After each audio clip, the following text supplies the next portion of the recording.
کہ آثار قدیمہ کو کس طرح سے پرزرو کرنا چاہیے اور پاکستان کے کتنے ایسے مقامات ہیں جن کو ثقافتی ورثے میں شمار کیا گیا ہے، تو کیا اقدامات کیے جا رہے ہیں، کیا کرنے کی ضرورت ہے۔ ہمارے ساتھ یہاں پر اسٹوڈیوز میں موجود ہیں عبدالفتح شیخ صاحب، ڈائریکٹر ہیں آرکیولوجی اینڈ میوزیم سندھ۔ بہت شکریہ جی عبدالفتح شیخ صاحب، آپ خاصی دیر سے ہمارے درمیان موجود ہیں اور ہم آپ سے گفتگو کر رہے ہیں۔ یہ سب سے پہلے تو یہ بتائیے گا کہ یہ ثقافتی ورثے کی ویسے اہمیت کیا ہے؟ ویسے کوئی دیکھے کہے کہ یار یہ تو پرانی عمارتیں ہیں، اور ظاہر ہے کہ عمارتیں تعمیر ہوتی ہیں، سینکڑوں سال گزرے، ہزاروں سال ان کو پرانا ہونا ہوتا ہے، تو ہم ان کو اتنی اہمیت کیوں دیتے ہیں؟ یہ ہمارے ناظرین کو دیکھیں، یہ ایک کلچرل اچیومنٹ ہوتی ہے کسی بھی ایک ملک کے لیے۔ اس سے آپ کا سافٹ امیج جو ہے نا آگے جاتا ہے ملک کے اندر، اس سے آپ کا فارن ٹورزم بڑھتی ہے، اس سے آپ کا فارن ایکسچینج بڑھتا ہے، یہ جو ہمیں بہت زیادہ ضرورت ہے۔ تو اس میں کہتا ہوں کہ یہ جو چائنا ہے نا، یہ ملینز آف ڈالر اسپینڈ کرتی ہے آل دا آرکیولوجیکل سائٹس کو پرزرو کرنے کے لیے، برنگ آن دا ورلڈ لسٹ پہ۔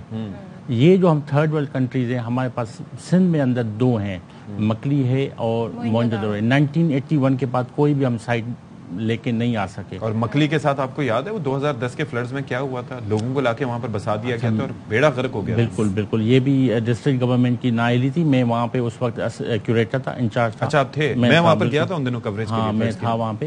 اچھا میں آپ کو بتاؤں، اتنے لوگ انہوں نے نقصان کیا، اور یہ ساری نااہلی جو ہے نا ڈسٹرکٹ گورنمنٹ کی تھی، مگر پھر سندھ گورنمنٹ، یہ پہلے فیڈرل گورنمنٹ کے پاس تھا 2010 تک۔ اس کے بعد 2011 میں آیا، یونیسکو نے ہمیں وارننگز دی کہ ہم آپ کو ڈی لسٹ کریں گے، مگر ہماری ڈپارٹمنٹ کی کانسٹنٹ ایفرٹس کی وجہ سے انہوں نے 2020 میں ہمیں ایک کلین چٹ دی کہ اب آپ سیف ہو۔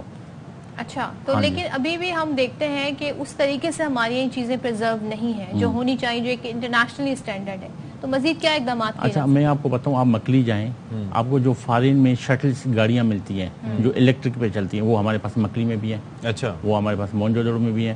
آپ جیسے ہی مکلی میں داخلے ہوں، آپ جتنے بھی پاورفل بندے ہوں، آپ کو گاڑی اندر نہیں جانے دیں گے، آپ سائڈ میں لگائیں گے۔ ہمارے پاس بیریئرز ہیں، اگر ہر جگہ پہ بیریئرز، آپ جا ہی نہیں سکتے۔ آپ کو شٹل سروس دی جائے گی، وہ آپ جائیں گے، کیونکہ وہ وائبریشن کی وجہ سے 600 سال پرانے مانیومنٹس ہیں، ان کو ڈیمیج ہو سکتا ہے۔ تو اس وجہ سے ہم نے لاسٹ 1 and 2 ایئر سے اس نے سختی کی ہوئی ہے۔ اچھا دوسرا یہ کہ ہم نے نیو بیریل جو نئی تدفین ہوتی ہے اس کو بین کیا ہے، 144 لگائے، کیونکہ وہ پرانی قبریں ہیں، جو نئی قبریں جو ابھی بنیں گی تو اس سے اس کی بیوٹی جو ہے نا، وہ گریس جو ہے وہ ختم ہو رہی ہے۔ تو پھر کیسے ڈیفرینشیٹ کیسے کریں گے کہ یہ قبریں ابھی کی ہیں اور وہ؟ تو یونیسکو نے ہمیں گائیڈ لائنز دی 3 سال، ہمیں 1 سال لگا، ہم نے امپلیمنٹ کروایا، ماشاءاللہ ہم 90% تو کر رہے ہیں۔ موسمی تغیرات سے کیسے بچا سکتے ہیں، جو جس کا حوالہ اشفاق نے بھی دیا کہ 2010 کا فلڈ تھا یا ابھی جو فلڈ آیا ہوا ہے؟ دیکھیں وہ تو ایک نیچرل ہے، اس کو ہم تیاری کر سکتے ہیں، پریپیئرڈ ہو سکتے ہیں۔ ابھی میں آپ کو مثال بتاؤں، موئنجو دڑو کے تاریخ میں اتنا رین نہیں آیا۔ اچھا بالکل، میں آپ کو اس کو سرٹیفائی کرتا ہوں۔ مگر آپ دیکھیں لاڑکانہ کے جو وی آئی پی روڈ ہے، جہاں پہ ڈپٹی کمشنر کا آفس ہے، وہاں پہ 5 فٹ کا پانی تھا، اور موئنجو دڑو میں لیس دین 1 فٹ کا پانی تھا، 1 فٹ۔ اس کی وجہ میں بتاؤں، ایک تو موئنجو دڑو کا ایک پرانا ایک ڈرینیج سسٹم ہے، اور پھر ہمارے لوگ 24 آورز نے شفٹ وائز کر کے انہوں نے کام کیا، اس کو میں نے خود سپروائز کیا۔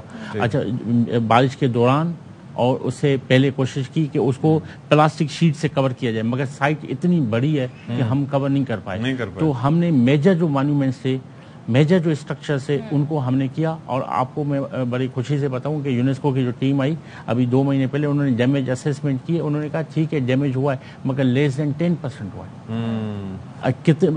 موئنجو دڑو کی ہسٹری میں اتنی بارش نہیں ہوئی، 1000 mm سے زیادہ بارش ہوئی۔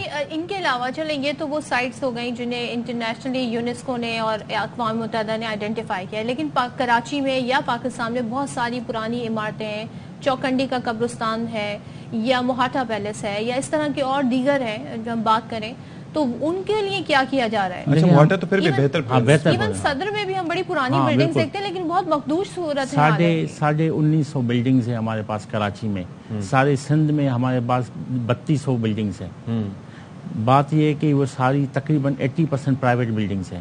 اچھا یس، ہمارا جو ایکٹ ہے Sindh culture heritage preservation act 1994 کے تحت ہم یہ ڈکلیئر کرتے ہیں، وہ جو اونرز ہیں یہ ان کی ریسپانسبلٹی ہے، ہمیں ان کو ٹیکنیکل سپورٹ کرنی ہے۔ اگر یہ ریسپانسبلٹی ہم لیں 1900 بلڈنگز کی، تو ہم گورنمنٹ آف سندھ کے پاس اتنی فنڈنگ نہیں ہے کہ وہ کر سکیں۔ ہاں گورنمنٹ آف سندھ کو یہ کرنا چاہیے کہ ان کو ٹیکس ایویژن دینا چاہیے۔ اب یہاں باہر جائیں، UK میں جائیں، آپ انگلینڈ میں چلے جائیں، یہاں فرانس میں چلے جائیں، ان کے جو بلڈنگز ڈکلیئر ہوتی ہیں ان کو ٹیکس ایویژن دیا جائے، ان کو ٹیکس سے چھوٹ دی جائے. یہاں پہ نہیں ہے. تو ایک بندے جس کی بلڈنگ ڈکلیئر ہوئی ہے اس کی پراپرٹی کا ویلیو گر جاتا ہے، وہ کیونکہ لیتا کوئی نہیں ہے، تو وہ لوگ کیوں ہمارے ساتھ کوآپریٹ کریں گے؟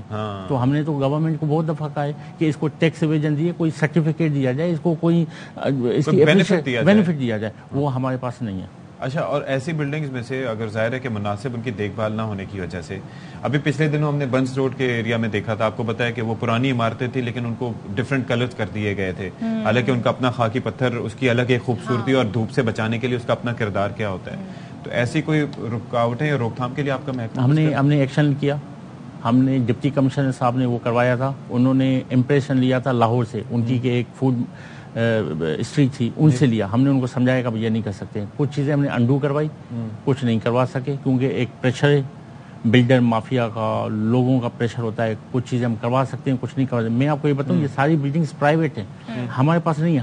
ہم ان کو کہتے ہیں فساد کو آپ چینج نہیں کر سکتے، آپ ان کو ٹچ اندر آپ سیل بھی کر سکتے ہو، رہ بھی سکتے ہو. اس کے باوجود لوگ کوشش کرتے ہیں، رات کو بھی توڑتے ہیں اور بارش میں تو خاص طور پہ ٹارگیٹ کرتے ہیں کہ ان کو توڑیں. چلیں اللہ کرے کہ سچویشن بہتر ہے. بہت شکریہ عبدالفتح شیخ، ڈاکٹر آرکیالوجی ہمارے ساتھ موجود تھے. اور ایفرٹس مزید کرنے کی ضرورت ہے اور پورے پاکستان میں کرنے کی ضرورت ہے تاکہ سچویشن جو ہے وہ بہتر ہے.